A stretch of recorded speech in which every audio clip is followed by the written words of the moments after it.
ஜோதாவுக்கு செய்தி கிடைத்ததா இல்லையா என்று தெரியவில்லை. இப்படியே இன்னும் எத்தனை நாட்கள் இருக்க வேண்டும் என்று புரியவில்லை. இங்கிருக்கும் ஒவ்வொரு கணமும் எனக்கு ஆபத்து தான். ஏய், உன்னைத்தான். இங்க என்ன செய்து கொண்டிருக்கிறாய்? அனைவரும் உறங்கிக் கொண்டிருக்கிறார்கள், நீ விழித்துக் கொண்டிருக்கிறாய். அது சரி, நீ யார்? நான் யாரா?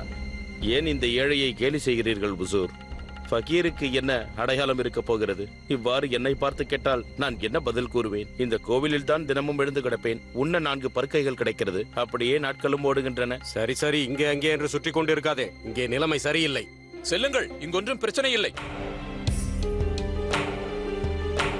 தாய் அம்பிகை, உன்னைத்தான் நம்பியிருக்கிறேன். ஜோதாவை எப்படியாவது நான் சந்தித்தாக வேண்டும். ஜோதா, நான் இப்பொழுதும் கூறுகின்றேன், செல்லாதே.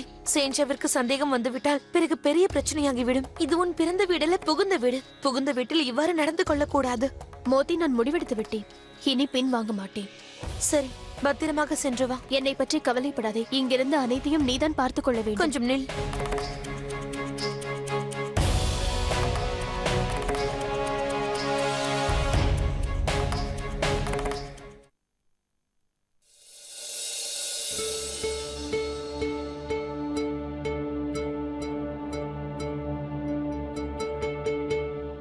எப்படியோ வந்து விட்டேன். ஆனால் அண்ணனை எப்படி தேடுவது? அந்த செய்தி எனக்கு கிடைத்து விட்டது என்று அவருக்கு எவ்வாறு தெரிய வரும்?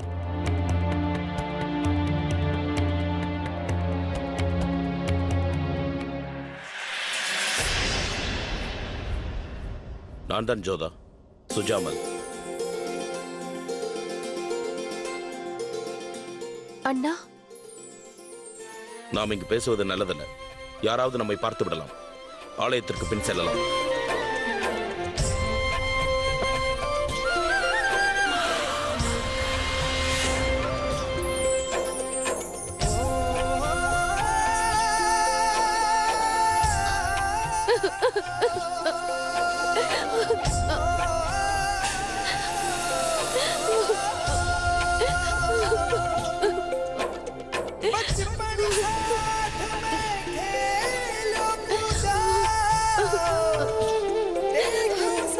அழாதே ஜோதா. அழாமல் எப்படி இருப்பது? ஒரு புறம் என்னுடைய அண்ணன், இன்னொரு புறம் என்னுடைய கணவர். இந்த சூழ்நிலையில் நான் என்ன செய்வேன்? அண்ணா, அவரை தாக்க நீங்கள் முயற்சித்தீர்கள் என்று உலகம் கூறலாம். நீங்கள் அப்படி செய்யவில்லை என்று ஒரு முறை கூறுங்கள். உள்ளே சென்று பேசுவோம் ஜோதா.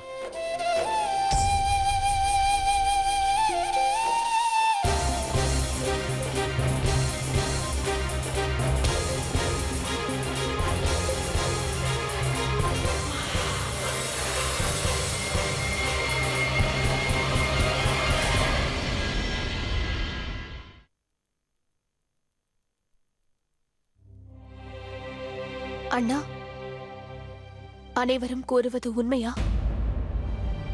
தாங்கள் ஷெஹன்ஷாவை தாக்க முற்பட்டீர்களா? எனக்கு தெரியும் உன் மனதில் என்ன ஓடுகிறது என்று.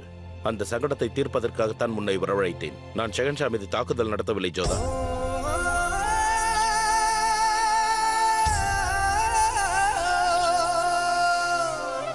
நான் முகலாயர்களின் விரோதி என்பதை ஒப்புக்கொள்கிறேன். யுத்தத்தில் அவர்களின் உயிரை நான் எடுப்பேன். ஆனால் ஷெஹன்ஷாவை அல்ல. ஏன்னா நான் என் தங்கை கழித்த வாக்கை என்றும் மீறமாட்டேன் ஜோதா. ஆனால் தாங்கள் ஏன் அங்கிருந்தீர்கள்? என்னை சந்தித்த பிறகு சென்று விடுவதாக நீங்கள் என்னிடம் கூறினீர்களே, பிறகு ஏன் உற்சவத்தில் இங்கிருந்தீர்கள்? என்னுடைய வாக்கை நிறைவேற்றுவதற்காக தான் வந்தேன். ஆம் ஜோதா, அன்று நான் திரும்பி சென்று கொண்டிருந்தேன். அப்போதுதான் நான் தெரிந்து கொண்டேன் அபுமாலியும் அவனுடன் சேர்ந்து இன்னொருவனும் ஷெஹன்ஷாவை கொல்ல திட்டம் தீட்டிக் கொண்டிருந்தார்கள். ஜலால் பகிரங்கமாக நாளை மக்களோடு சேர்ந்து விழா கொண்டாடப் போகின்றான்.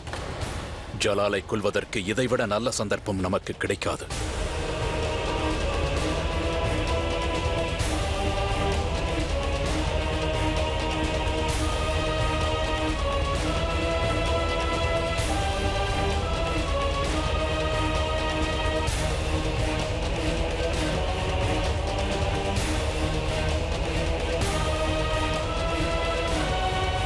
சுஜாமல், பிடியுங்கள் அவனை. ஆனால் என்னுடைய துர்பாகியம், அனைவரும் என்னை குற்றவாளியாக நினைத்துக் கொண்டார்கள். உண்மையிலேயே நீங்கள் கூறுவது அனைத்தும் நடந்திருந்தால் இதை பற்றி ஷெஹன்ஷாவிடம் எடுத்துரைக்க வேண்டும். அதனால் எந்த பிரயோஜனமும் இல்லை. இப்பொழுது சூழ்நிலை எவ்வாறு இருக்கிறது என்றால், அவர் நீ கூறுவதை நம்ப மாட்டார்.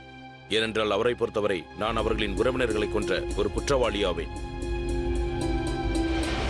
ஜோதா பேகம் தங்களுக்கே தெரிந்திருக்கும் மேவாடை சுஜாமல் தாக்கி தன்வசம் செய்து கொண்டான். அப்போது தடுக்க முயன்ற எனது வீரர்களை அவன் இரக்கமில்லாமல் கொன்று குவித்திருக்கிறான்.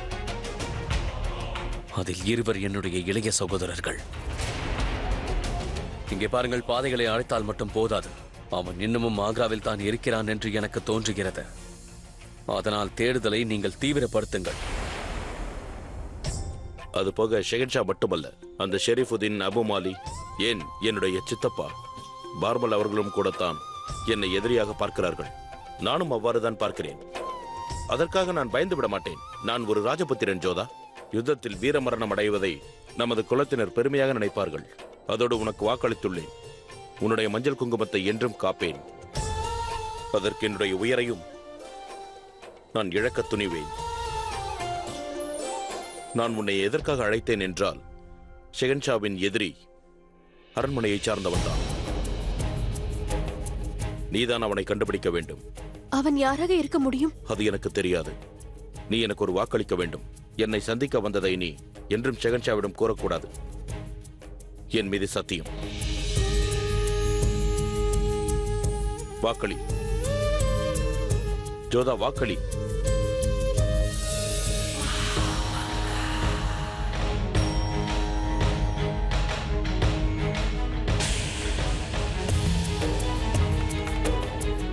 நான் கூற மாட்டேன் அண்ணா. சரி, நீ இங்கிருந்து சென்று விடு. கவனமாக இரு. நான் உன்னை நாளை சந்திக்கிறேன். தாங்களும் பத்திரமாக இருங்கள் சுஜாமல் அண்ணா.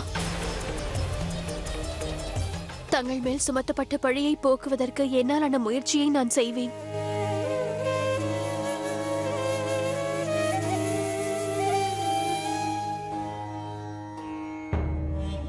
அட, இது ஜோதா பேகத்தின் அண்ணன் சுஜாமல். ஜலாலிடம் இதை உடனே தெரிவித்தாக வேண்டும்.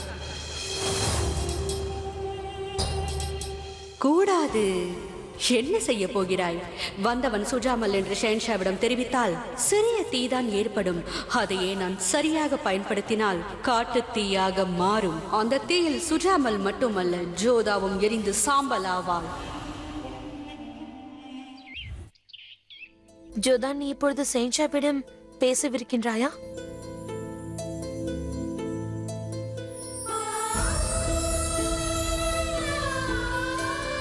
இல்லை மோத்தி, சுஜாமல் அண்ணா என்னிடம் சத்தியம் வாங்கியிருக்கிறார். என்ன நடந்தாலும் இதை பற்றி ஷெஹன்ஷாவிடம் கூறக்கூடாது. எச்சரிக்கை! இந்துஸ்தானின் ஷெஹன்ஷா அவர்கள் வந்து கொண்டிருக்கிறார்.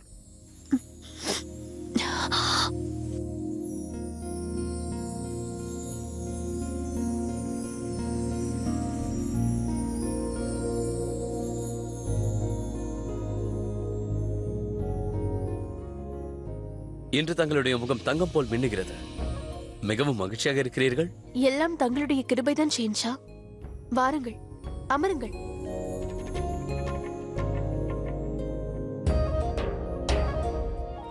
நான் உங்களிடம் ஒன்றை கேட்க வேண்டும் ஜோதா பேகம். நேற்று இரவு எங்கே இருந்தீர்கள்? நேற்று இரவு உங்களை சந்திக்க நான் இங்கே வந்தேன், ஆனால் தாங்கள் இங்கே இல்லை.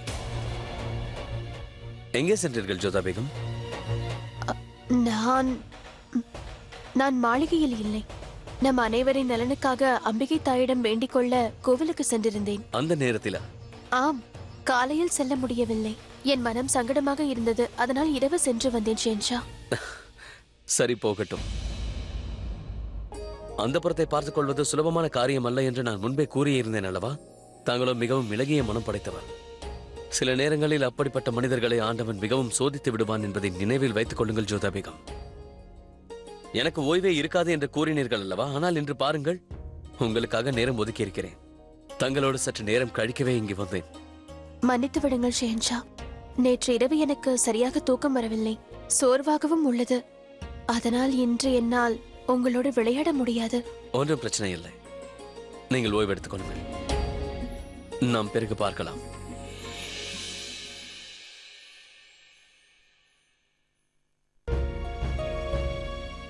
மன்னித்து விடுங்கள் ஷெஹன்ஷா.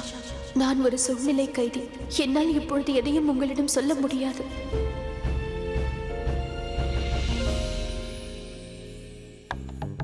நான் ருக்கியா பேகத்தை சந்திக்க வேண்டும். பேகம் சாஹிபா இன்னும் எழவில்லை. என்னால் காத்திருக்க முடியாது.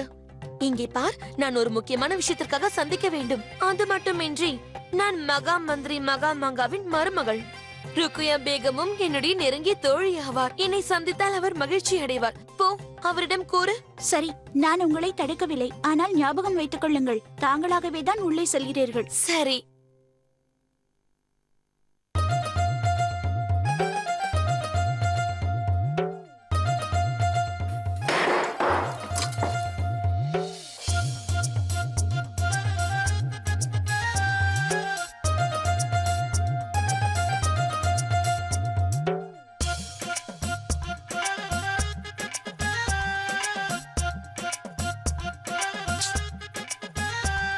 வாழ்வதற்கு உனக்கு விருப்பம் இல்லை என்றால் எனது உட்காவை நீ குடிக்கலாம். ஹலோ, விழித்து விட்டீர்களா? ஜாவிதா, நீயா? நான் உங்களிடம் ஒரு முக்கியமான விஷயம் பேச வேண்டும். நீங்கள் விளையாடும் பொழுது நான் அன்று பார்த்து கொண்டிருந்தேன். மாஷா அல்லாஹ், தங்களுடைய திறமையை பார்த்து நான் மயங்கி விட்டேன். இந்த பாராட்டை பிறகு வந்து கூட நீ சொல்லிருக்கலாமே. ஓஹோ, விஷயம் பாராட்டுவதை பற்றி அல்ல. அது என்னவென்றால், என்னால் என்னையே கட்டுப்படுத்திக் கொள்ள முடியவில்லை. சரி, கூறு, என்ன விஷயம்? விஷயம் என்னவென்றால், தங்களை விட அந்த விளையாட்டை எனக்கு யாராலும் கற்றுக் கொடுக்க முடியாது என்று நினைக்கின்றேன். என்னை தங்களுடைய மாணவியாக ஏற்றுக்கொள்ளுங்கள். அதோட இன்னொன்று கூறவா, உங்களுடைய விளையாட்டை விட உங்களுடைய ஆடை எனக்கு மிகவும் பிடித்திருந்தது. ஹாய் அல்லாஹ், எவ்வளவு அற்புதமான ஆடை அது. அந்த ஆடையை நான் அணிந்து கொண்டாலும் அழகாக இருக்கும். உண்மைதானே? என்னிடம் அந்த விளையாட்டை கற்றுக்கொள்ள வேண்டும் என்று பலர் நினைக்கிறார்கள். அவர்களுக்கெல்லாம் இந்த விளையாட்டை கற்றுத்தருவதை விட எனக்கு வேறு வேலையே இல்லையா? ஆமாம், இப்பொழுது தங்களுக்கு வேறு என்ன வேலை இருக்கின்றது? பதவியையும் தாங்கள் விட்டு விட்டீர்களே. அதை நான் விரும்பியேதான் செய்தேன். எனக்கான சில பொழுது வேண்டும் என்று நான் நினைத்தேன். இன்னொரு விஷயம், நீ மறுபடியும் வாயை திறந்து பேசினாய், இந்த ஹுட்காவில் புகையிலைக்கு பதிலாக உனது எலும்பை நொறுக்கி போட்டு விடுவேன். புரிந்ததா உனக்கு? நான் இப்பொழுது தூங்க வேண்டும். இவருக்கு எவ்வளவு கோபம்! அதனால்தான் இவருடைய பதவி போய்விட்டது. ஜோதா பேகத்திற்கு இந்த விளையாட்டு தெரிந்திருந்தால் நன்றாக இருந்திருக்கும்.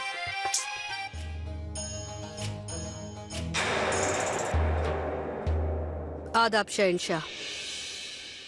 பெரியம்மா, தாங்களா? ஷெஹன்ஷா, நான் தங்களிடம் ஒன்று கூற வேண்டும் என்று நினைக்கிறேன், அதுவும் தனிமையில். நீங்கள் அனைவரும் செல்லுங்கள், நான் பிறகு உங்களை அழைக்கிறேன்.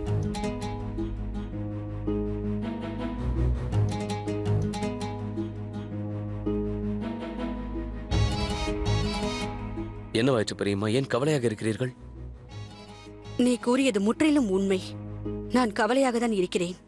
ஆனால் ஜலால், இதெல்லாம் உன்னிடம் கூறவா இல்லை வேண்டாமா என்று எனக்கு புரியவில்லை.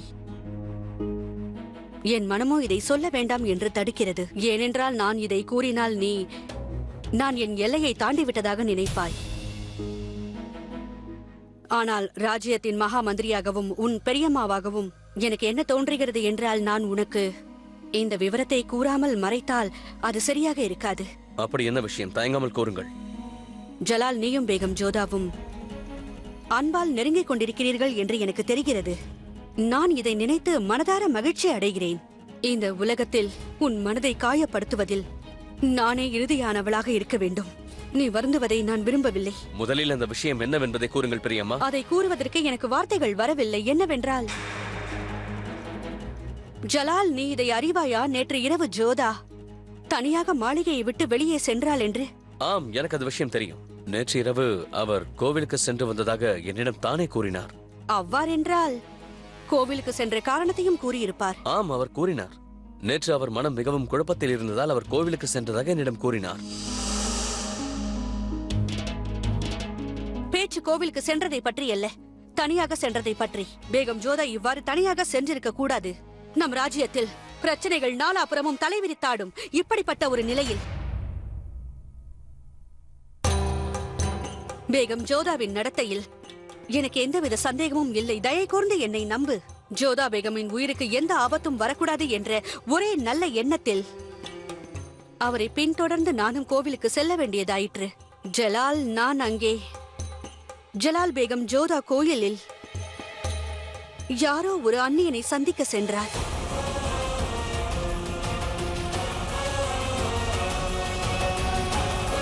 முகலாய சாம்ராஜ்யத்தின் பேகம் ஆவார், பேகம் ஜோதா.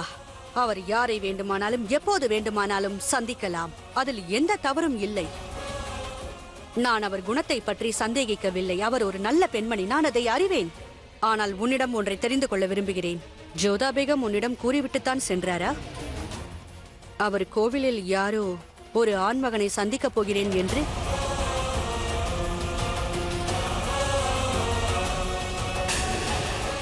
என்னை மன்னித்து விடு. ஷெஹன்ஷாவின் பேகத்தை நான் இவ்வாறு பின்தொடர்ந்து சென்றதற்கு என்னை மன்னித்து விடு. நான் இதை உன்னிடம் முன்பே கூறியிருக்க வேண்டும். ஆனால் அதற்கும் ஒரு காரணம் இருக்கிறது. நேற்று காலை பேகம் ஜோதாவிற்கு கோவிலில் இருந்து எடுத்து வரப்பட்ட புஷ்பத்தின் ஓலையில் ஒரு செய்தி இருந்தது. வணக்கம் ஷெஹன்ஷா. தங்கள் கைகளிலிருந்து ஏதோ கீழே விழுந்து விட்டது.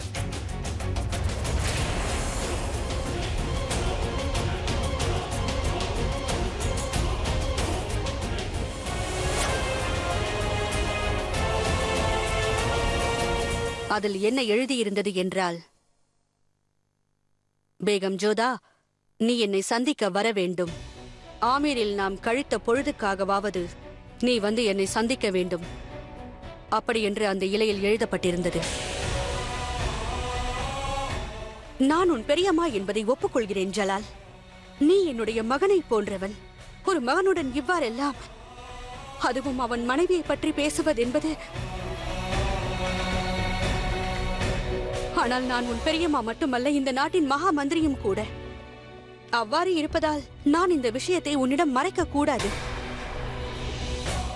ஜலால், நீ ஜோதா பேகத்தின் கணவர்.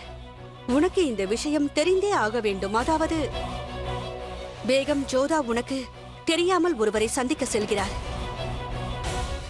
பார்த்தால் என்ன தோன்றுகிறது என்றால், இருவரும் நெருக்கமானவர்கள் போல் எனக்கு தோன்றுகிறது.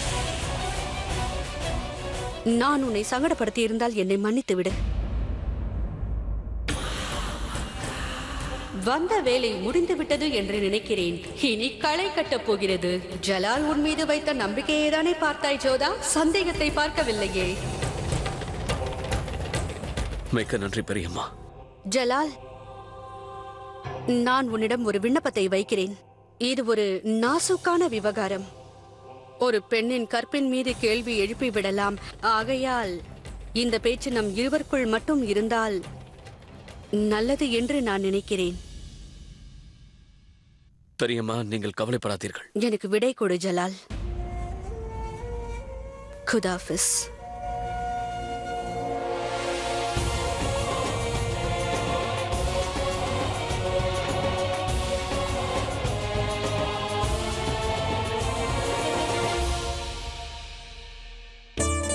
என்ன இது? தாங்கள் எங்கு செல்கிறீர்கள்? ஷெஹன்ஷாவின் பணிகளை பார்த்துக் கொள்ள. நான் அதிகம் ஓய்வெடுத்து விட்டேன். என் பணிகளை தொடர வேண்டும். அதெல்லாம் இல்லை. தாங்கள் எங்கும் செல்லக்கூடாது. தங்களைத்தான் ஷெஹன்ஷாவே ஓய்வெடுத்துக் கொள்ளும்படி கூறியிருக்கிறாரே. வந்து அமருங்கள். நீ நீ என்ன செய்கிறாய்? முதலில் அமருங்கள். நான் இப்போது நன்றாக இருக்கிறேன். என்னை செல்ல விடு. இங்கே பாருங்கள், எனக்கு தெரியும் தாங்கள் ஷெஹன்ஷா மீது மிகவும் அக்கறை கொண்டிருக்கிறீர்கள். ஆனால் ஷெஹன்ஷா திறமையானவர், ஒரு மாவீரர். அதனால் அவர் தன்னை பாதுகாத்துக் கொள்ள முடியும். அவ்வப்பொழுது தங்களையும் சற்று கவனித்துக் கொள்ளுங்கள். அதோடு என்னையும். என்னை மன்னித்து விடு. நான் உன்னை சரியாக கவனிப்பது இல்லை. ஆனால் ஷெஹன்ஷாவின் பாதுகாப்பு அனைத்து விடவும் எனக்கு மிகவும் முக்கியம். நான் அவருடைய கேடய மாதிரி. என்னுடைய வாழ்க்கையை ராஜ்யத்திற்கும் அவருக்கும் அர்ப்பணித்துள்ளேன். எனக்கும் ஷெஹன்ஷா மீது மிகுந்த அன்பு உள்ளது. நானும் அவருக்கு தாய்ப்பால் கொடுத்திருக்கிறேன். அவருக்கு எந்த சங்கடமும் வரக்கூடாது என்று வேண்டிக் கொள்கிறேன். ஆனால் தங்கள் ஆரோக்கியத்தை தாங்கள் பார்த்து கொண்டால்தானே அவரையும் தாங்கள் கவனித்துக் கொள்ள முடியும். அதைத்தான் நானும் கூறுகிறேன். இப்போது நான் நலமாக உள்ளேன். பார்த்தால் தெரியவில்லையா? நான் காயமடைந்து மெத்தையில் படுத்திருந்த போது ஷெஹன்ஷா எவ்வளவு வருத்தப்பட்டார் பார்த்தாயா? மறுபடியும் என்னை ஆரோக்கியமாக பார்த்தால்தான் மகிழ்ச்சி அடைவார். எனக்கு நன்றாக தெரியும், ஷெஹன்ஷா என்னை நினைத்து மிகவும் வருந்திக் கொண்டிருப்பார். அதை நான் போக்க வேண்டும். நம்முடைய மகன் அசீஸ் கோகுல்தாஸ் கூட முகலாய ராஜ்யத்திற்கு விசுவாசியாகவே இருக்கிறார். என் மகனும் என் மனைவியும் நம் ராஜ்யத்தின் மீது காட்டும் விசுவாசத்தை பார்த்து எனக்கு மிகவும் மகிழ்ச்சியாக உள்ளது. ஆகையால் தான் இப்பொழுது கூறுகிறேன், உங்கள் மகனும் பெரியவனாகிவிட்டான், தங்களுக்கும் வயதாகிவிட்டது. அதனால் தான் ஓய்வெடுத்துக் கொள்ளும்படி நான் கூறுகிறேன்.